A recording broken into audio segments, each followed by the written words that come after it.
Police sirens wailing in the distance, dogs barking in darkened alleys, nauseating miasma coming out hot and steamy from the depth of the sewers. The sins and nightmares of humanity have infected this city. It feeds off us, killing us slowly with each passing day and night. It has taken its throne in our bloodstream, and our demise is coming soon. The moment we will all be reduced to ash and bone is imminent. Evil has prevailed here, and no one is coming to save us. None of us will ever get out alive from this place, a concrete hell with tall gray buildings looming over the people in this town, looking down with disgust. We have become like zombies, walking mindlessly to wherever dull places we think we need to go. The dark bags under our eyes weigh us down and pull us under the seas and oceans of our own desperation and sorrow. Our hollow hearts beat for nothing, and there is no soul left in us. We are already dead inside. I f***ing hate this city. New Hell City, as I like to call it. A hell of our own making, built by our fathers long before we were here, and laid down before our eyes in such a way that it became a living disease. Its wounds fester depression, the infection spreading throughout our rotten minds. It is like it does not let us leave this place. It only wants us to live here. It keeps us prisoners in its invisible shackles. My head's throbbing with an immense ache. I am exhausted from living like this. I open my heavy eyes. It's dark and cloudy outside. A strange fog settles on the streets, and I can't even see a few feet in front of me. I get out of bed and get some medicine for my headache. Lately, these have become a constant in my life, day in and day out. Sometimes I wake up thinking my head would explode, and I imagine blood and brains and bits of skull adorning the walls in a morbid and abstract way. I don't know when I passed out. I turn around and see a whiskey bottle on the nightstand. It's flipped over, the remaining liquid dripping on the floor. I see pills there too, lots of them.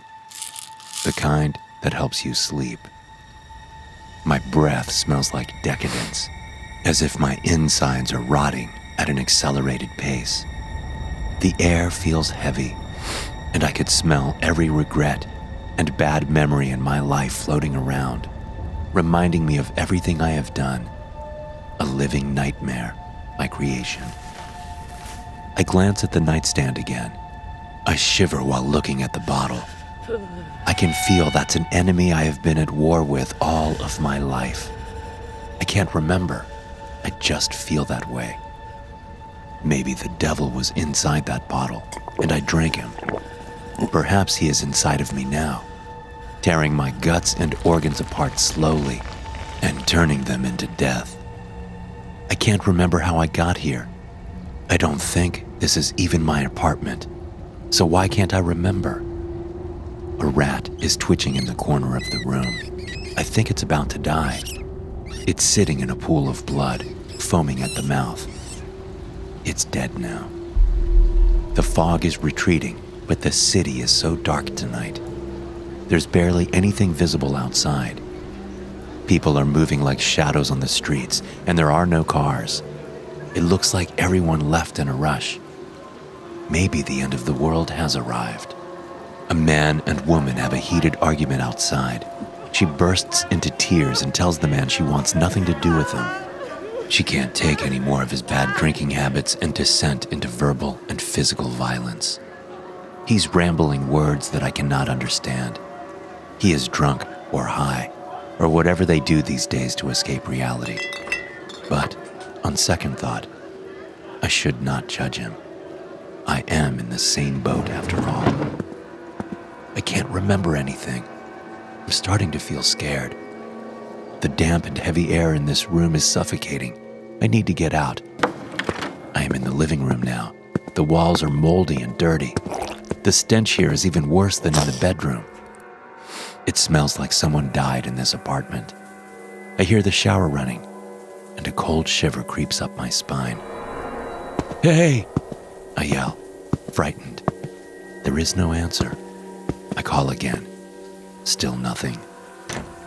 I open the door to the bathroom. There is no one there.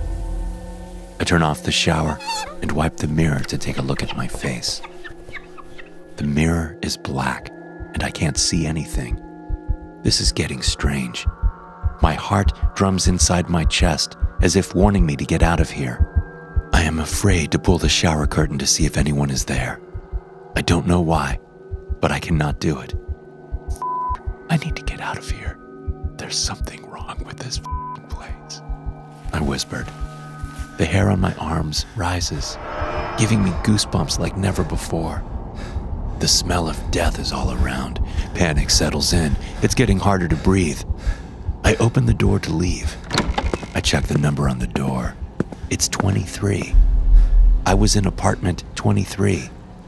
I don't recall if this is my place or not. I'm standing back against the wall in the main hallway. My heart is in my throat, and I am breathing hard. It's like there are invisible, murderous hands in the air that try to grab my throat and kill me. I take a look to my left, and it seems never ending. I glimpse to my right, and it's all the same. An infinite hallway that leads into the darkest pit of despair. What the f is going on? I'm not supposed to be here. This doesn't seem right.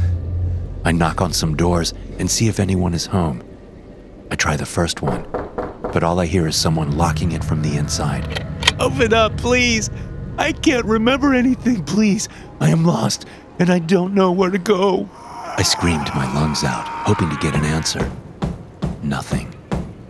I hear faint piano music coming from somewhere to my right. I run fast in that direction, praying that whoever plays those sad songs will talk to me. The music grows louder. It's eerie, out of this world. A woman begins humming the song she is playing. I place my ear on the door to listen. Maybe it will calm me down a little.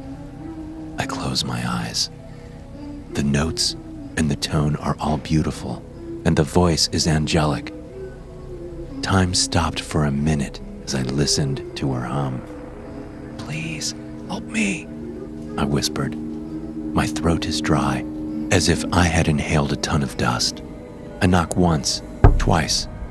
Before the third knock, the music stops. A chair creaks inside the apartment. There is no number on the door. I hear delicate footsteps. My breath stops. "Why are you out of your apartment? It's not safe out there. The only protection is inside. But it's too late now. He is coming, and there is nothing you can do. He'll take you away," she said, sobbing. The silence is weighing me down. Her words rip my soul apart like it's nothing, tearing at the very fabric of my sanity. She is the apostle of my impending doom. "What do you mean? Who is coming?" I asked with a trembling voice. "I can't remember anything. I just want to get out of this place, but I don't know how." "You can't get out.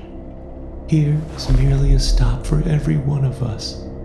He'll come soon and tell you where you can go, up above or down below," she said with great sadness in her voice. "None of us can remember why we are here, and probably never will. He'll just come and lead us to whatever place waits for us. What I know is, the longer we stay in our apartments, the greater is the chance for us to remember." Before I have a chance to say anything, the whole building starts to tremble. "What's going on?" I ask. "He is coming! It's too late! He will take you!" She lets out a scream of agony. I turn around and run as fast as I can. A large metallic hum fills the corridors, a devilish chainsaw sound that erupts from the darkest pits of hell. It's violent, it's morbid, it hates life. A door opens, and I watch it with bated breath. The motorized sound is getting harder to bear. This is the soundtrack of hell. A song of despair and hopelessness. A descent into eternal suffering. A thin creature comes out of the apartment. I can hear people screaming inside that place. Oh God, he's keeping them inside. Its 5 black eyes look at me transfixed. They all blink independently of one another. Its lipless mouth reveals a set of rotten teeth, and its arms end with sharp claws instead of fingers or hooves. I look at it, and it looks back. I turn to run again, but now the creature is in front of me. It grabs my wrist and squeezes it tighter and tighter. Jonathan, hello. I am your carrier, the pale creature says, its deep voice making my mind race with the impossibility of the whole situation. I will not hurt you if you come with me willingly. I want to say something, but the words don't come out. I want to scream. It's okay now, Jonathan. I will let go of your hand if you promise not to run, it said again. Its voice makes me go insane. I nod my head. He lets go. What is this place? I ask the carrier with doubt in my voice. It's a rest stop, let's call it. Some stay here longer, some just a few minutes like you. It is not for everyone, though. Just some of your kind come here, the carrier says, his words cutting my hearing like breaking glass. I heard people screaming in the apartment you came from. What did you do to them? I asked. Oh, that's not an apartment. That's the basement. There are people here who need to stay there forever because they did something wrong, he replies, his eyes looking at me without even an ounce of emotion in them. I pass by another apartment. A bright light comes out from under it. I can hear birds chirping and the wind slowly whooshing through the air. I can hear leaves rustling and children laughing. What's in there? I said, pointing my finger to the apartment's door. Not for you, the carrier replies. We stopped in front of the apartment he came out of. 4355. Dark thoughts take shape inside my mind, flooding it with their murky waters. I think he's going to send me inside. The door opens, and a set of never-ending stairs appear in front of me. The screaming starts again. Men and women wail and scream for help together. Jonathan, this is your stop. You need to go there, the carrier says, pointing one of its claws in the directions of the stairs. A prominent lump forms in my throat, and it's hard for me to swallow. Why? I asked. Because you made a mistake. What mistake? Can you remember all the things you saw and heard in apartment 23? I'm trying to remember. The whiskey bottle, the pills, a woman and man arguing outside. She says she can't take it anymore. The dead rat foaming at the mouth, the running shower, I said to the carrier. The darkened mirror in which I couldn't see my reflection. The never-ending fear of not being able to pull the shower curtain. Now, take out your phone, it replied. Read the last message you sent. Read it out loud. I am pulling my phone from the front pocket of my beat-up blue jeans. To Erica, I am sorry for everything I have done. I hope my absence doesn't burden you too much. I couldn't take this existence anymore. Please look after my family. Oh my God. There is one more thing before you go. Listen to the last audio recording. I press play. I hear my voice, and the audio recounts everything I said and thought since I woke up and until now. Now give the phone to me, Jonathan. You will not need it anymore. It would be best if you went down there alone. I will be right here. I will know when you have arrived at your destination. I am sorry it has to be like this. So long. New York, January 2011. I had just finished the first week at my new workplace. It was at a high-end real estate firm. They helped rich people buy luxurious mansions. They had just struck a deal for a castle in Switzerland on my first day there. The buyer was a young rich prick, and the seller was an old rich prick. I didn't know any of them. I just heard the talks in the office. After they had finalized the deal, everyone in the firm was over the moon. They were over the moon that they had helped another happy millionaire into their dream home, or castle, I should say. Anyways, at the end of that week, the guys in the office were gathering to celebrate. Of course, I was not expecting them to invite me. I had not taken part in the deal after all. But, probably because I was the new guy, they had decided to ask me to join their little feast. The fat man was the owner of the firm. He liked wearing expensive clothing. He had a collection of suits, ties, shoes, and cufflinks.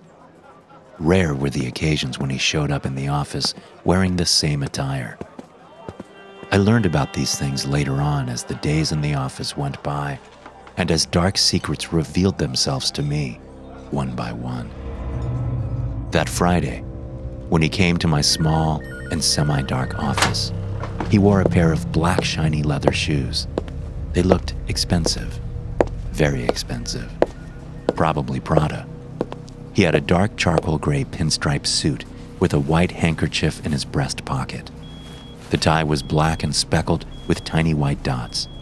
He wore a pair of gold cufflinks that shone in a hypnotizing way. They were like two little suns trapped on his double-cuffed shirt. He lit a cigar inside the office. "I'm the owner. I could do whatever I want, kid," he said, as smoke left his mouth. I noticed a gold tooth shining as he spoke. His other teeth were either yellow or rotten. "Don't you think so?" I pondered for a whole second and nodded. "Wrong. Everyone should follow the rules here. It's clearly stated on that wall there that smoking is strictly forbidden," he said, sucking on a tooth. "This salami piece is stuck in my teeth. Ever happened to you, kid?" "Yeah, a couple of times. Dental floss helps me," I said, looking at his cufflinks. "You like them?" he asked, taking one of them off. "Here, take a better look at this one." He handed me the shiny thing, and I inspected it, mesmerized by the way it shone. The square-shaped cufflink had fantastic detail on it. It had my boss's first name initial on it. It had probably been hand-carved. On top of it, there lay a scythe that had been engraved there. He then handed me the other cufflink. It was the same thing, only he had the first letter of his last name engraved on it. Beautiful pieces of work. Are they handmade? "What's with the scythes?" I asked. I wondered on the spot how I'd managed to get so many questions out. Not because I was afraid of him or anything like that, no. It was because he was so big and imposing. His face was that of a man who has seen and done many bad things. But he had a terrible secret hidden inside those eyes of his. The more I looked at him, the more I could see his soul was dirty and filled with the burning remnants of his ugly past. "The scythes are a secret that I will not discuss right now. Maybe you can come to the celebratory dinner tonight. You will find more answers there. The guys who sold the castle are treating a few of us in the firm," he told me, and winked. I couldn't believe it. The boss had invited me over to dinner. With the guys! I immediately thought they had a secret club going on or something like that. Hidden stuff, only known by a handful of people at the firm. When you are young, you are naive too. But I didn't think of that back then. All I wanted was to do my job in the best possible way. I imagined myself being one of the best sellers, and maybe one day I would buy my own Gothic mansion filled with secrets and ghosts. My eyes widened, and I could feel my mouth starting to change into a big, broad smile. "Oh, wow! It's an honor and a privilege to join you. Of course I will come. Thank you for the invitation," I said. "Sure thing. I like you, kid. I can see you want to do good here. But let me tell you, only hard work and discipline pay off. If you work your balls off and stay motivated, it will pay off, I promise you. This business is ruthless, kid. There will be many people trying to wear you down, trying to stop you from making it to the top of the pyramid, you know? But what matters is that there will always be someone looking out for you. This team stays strong. We stay together. You want to be part of that too, right? He said, as if delivering some sort of motivational life speech. But it worked, though. Pictures of yachts, mansions, parties, and exotic islands were racing through my mind. I loved that lifestyle. Call me anything you want, but I was just a kid, and I couldn't see myself having a family yet. Sure thing, boss. Not only do I want to be part of the team, but down the road, I want to be one of the pillars of this team. I want to be the best of the best and crush the competition. A ruthless predator tearing down my enemies one by one, I said, smashing my fist on the table, pumped with adrenaline. That's the spirit, kid. You're goddamn right, he exclaimed while putting back on his cufflinks. Then he handed me a card. It had an address and a logo that looked the same as the symbol on his cufflinks. What's this? I asked, after inspecting the card. That's where the dinner will take place. It's a joint we usually go to. It's kinda not that well known. Not a lot of folks go there. It's located underground, but I can tell you that this will be the dinner of your life. Just make sure to remember the password on the back. It changes every week. That's the one we'll use this week, he said, motioning me to turn over the card. It said, Maelia. I didn't ask what it meant. I only looked at him and nodded my head. He left the office, and I wondered what the hell was going to happen that evening. I sure was happy as heck to meet and talk to the guys, but at the same time, I was pretty nervous. Why the hell were they going to celebrate in an underground place instead of a regular restaurant? And why did they need a password for that? As the hours flew by, I eagerly waited for the evening to come. I wanted to put on my best suit and make a good impression. I didn't want to talk without being asked, and I just wanted them to see that they made the right choice when they hired me. After work, I went home and took a hot shower. I thought about all the possibilities I had in life if I worked hard enough. I felt excellent after the chat I had with my boss. I dressed in my best attire and headed straight to the address. The location was within walking distance from my place. The night was silent, and I heard a couple arguing in the distance. She was telling him she had had it with the physical abuse and downright crazy drinking. I ignored them. Maybe I should have checked in on them, but I didn't mean to intrude. I arrived at the address. There was an old rusty metal door that had a small window. I knocked. A gentleman's eyes promptly met mine through the window. Yes? He asked. I'm here for the meeting, I said. Password, please. Maelia. The door creaked open. The man pointed to a long, almost never-ending set of stairs. Then he disappeared in the darkness, almost as if he hadn't been there in the first place. I descended the stairs. It took me at least 3 minutes. That was weird. I expected an ordinary restaurant, or at least a private table. Things the usual customers get when going to the same place hundreds of times. Another door appeared in front of me, made of wood. It too looked ancient, almost from a different period in history. I thought I heard people inside. I knocked, and all their voices stopped. Who is it? The muffled voice of a man asked. It's the new guy at the firm. The door swung open. No dinner took place inside. It was no restaurant. Instead, the room was dimly lit and smelled like 1,000 violent deaths. People wearing costumes and masks were gathered around a stone statue. It resembled an owl, but it had sharp teeth protruding from its mouth and 2 small horns on its forehead. You will be one of us, but you need to give Maelia, our goddess eternal, your blood, the boss said. I recognized his voice. He wore one of those Venetian masks that you see at the carnivals. He handed me a knife and instructed me to cut the palm of my hand. I was taken aback by this request, but the other guys pushed me forward. I felt a strange presence looming over the room. It was as if the air was possessed and ravenous, as if evil invisible beings populated the air. I wanted to scream, but my throat wouldn't let any sound out. I had no other choice. Blood poured from my hand and onto the head of the satanic owl.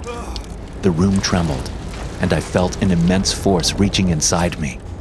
I don't know how to explain it, but it felt like a claw with sharp fingers searching for something to tear apart, to pull out from me, to leave something evil in its place. And it did.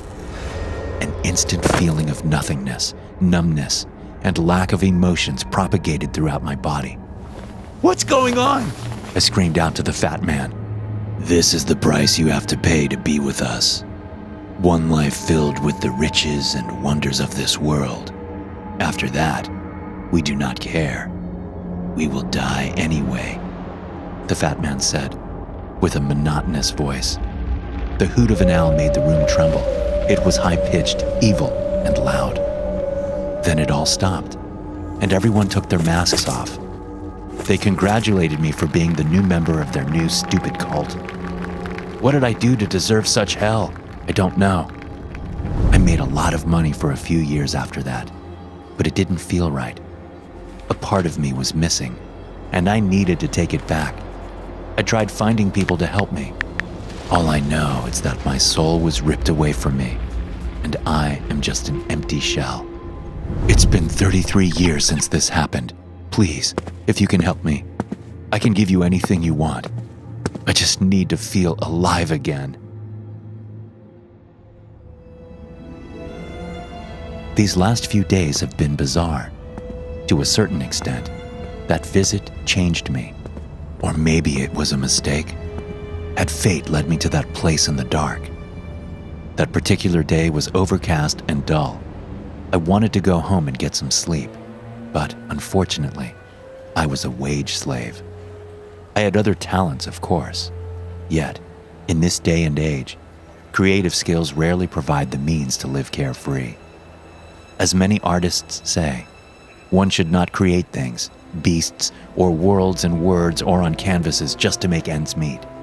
No, the children of the Creator should be born as a gift to this dying world.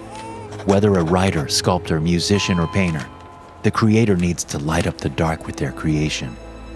The imagination is infinite, and as such, all that is born from it, all that takes shape and springs to life, is infinite too. It lives on forever in the minds of those who read about it or see it in art galleries, even after the Creator is no longer here. Magic is real, and it lives within us. Anyway, I digress. So, the bottom line is that I hate my job, but I don't hate the money that allows me to be alive and meet my needs. But until I make it in the creative world, I have to swallow the stupidity of my bosses and some of my coworkers. Lots of us have to, right? So we pray and pray to whatever God may listen to give us the strength and ability to remain calm in challenging situations and make it through another day. After a hard day that almost left me numb and exhausted, I had decided to change my usual route home and not take the subway. So instead, I went by bus. I don't know how I made it inside because I was on the brink of fainting. I remember there was no one inside and the air smelled like death. It was humid, and the feeling of dread spread throughout this crypt on 4 wheels. The windows were dirty and had many fingerprints on them. The seats were dirty and soggy like gasoline had just been poured on them. The vibe felt off, but I was too tired to care. I sat on one of the cleaner seats and drifted off, instantly falling asleep.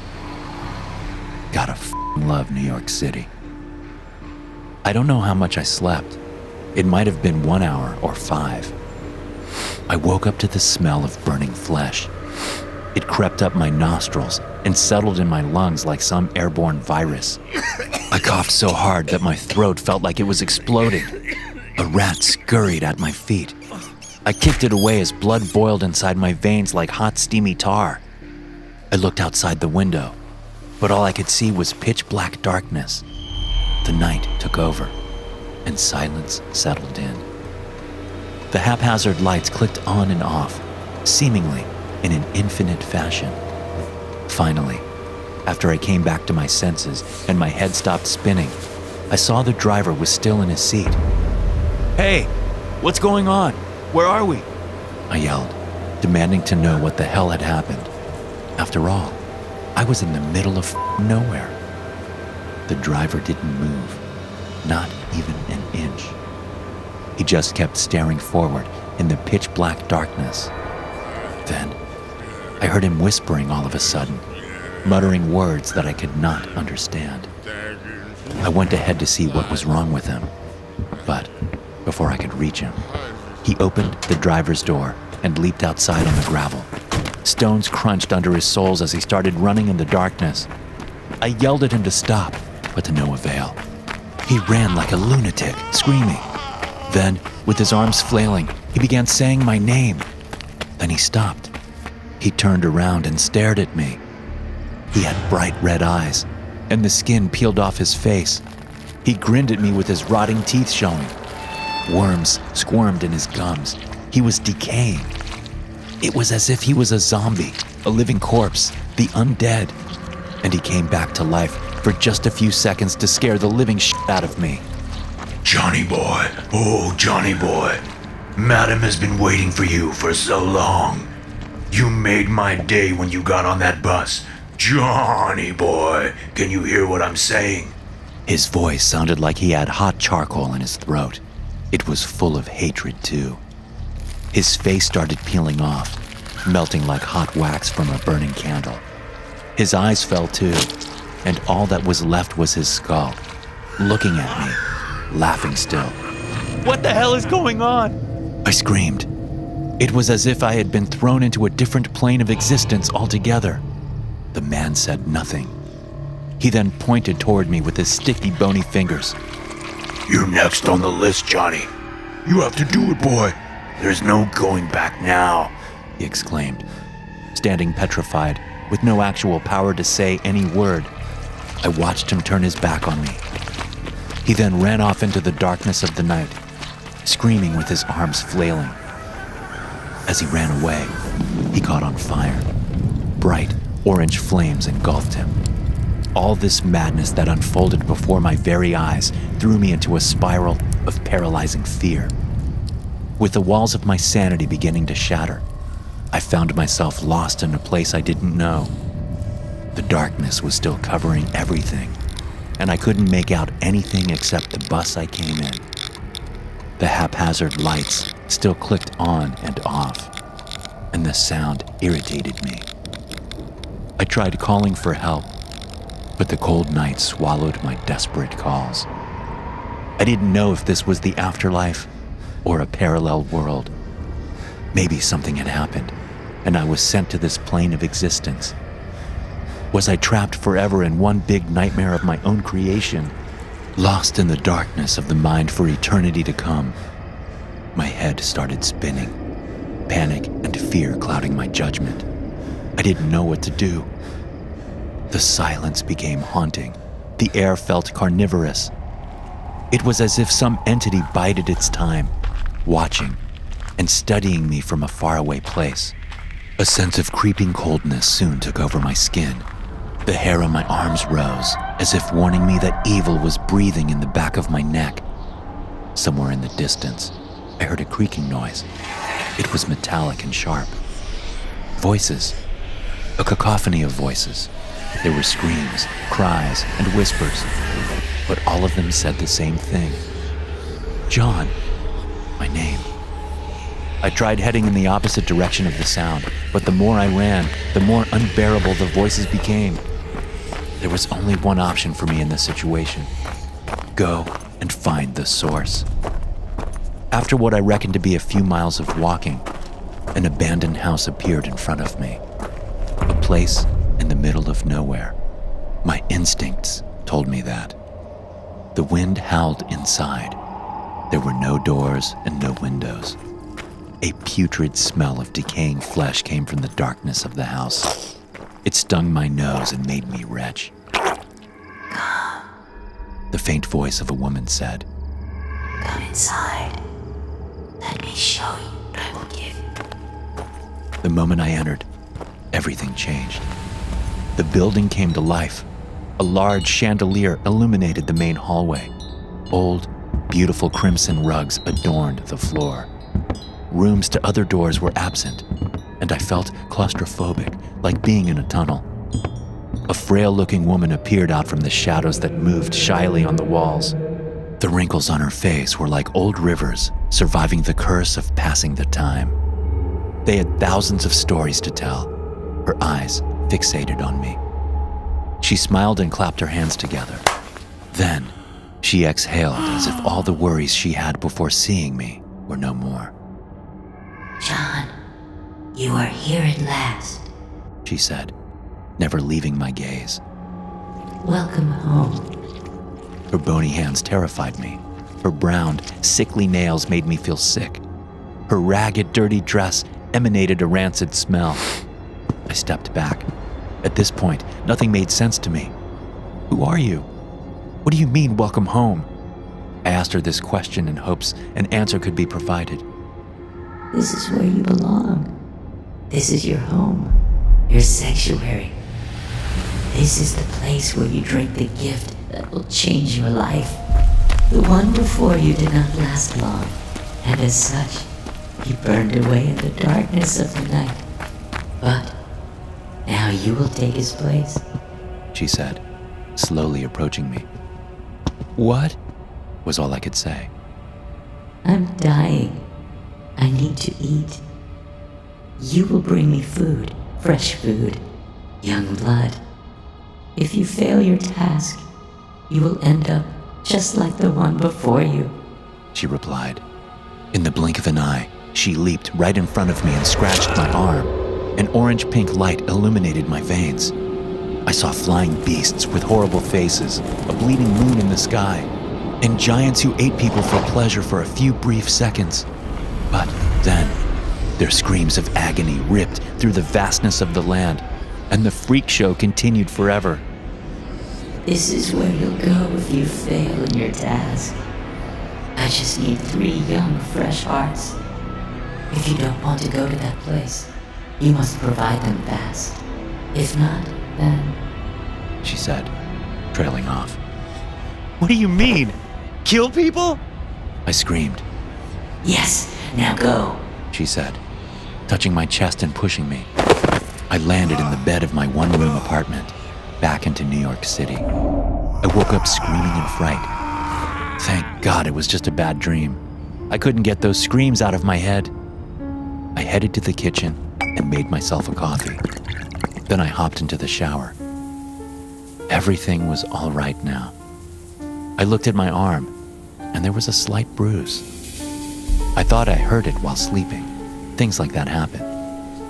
In the shower, while trying to calm down, I thought I saw a faint orange glow on my arm. Then, a voice came from nowhere. Time is running low, John. You must hurry, or to that place you will go. Thanks for watching. Be sure to subscribe and smash that like button to get notified every time I upload a new video. You can also check out some more of my animated horror stories right here.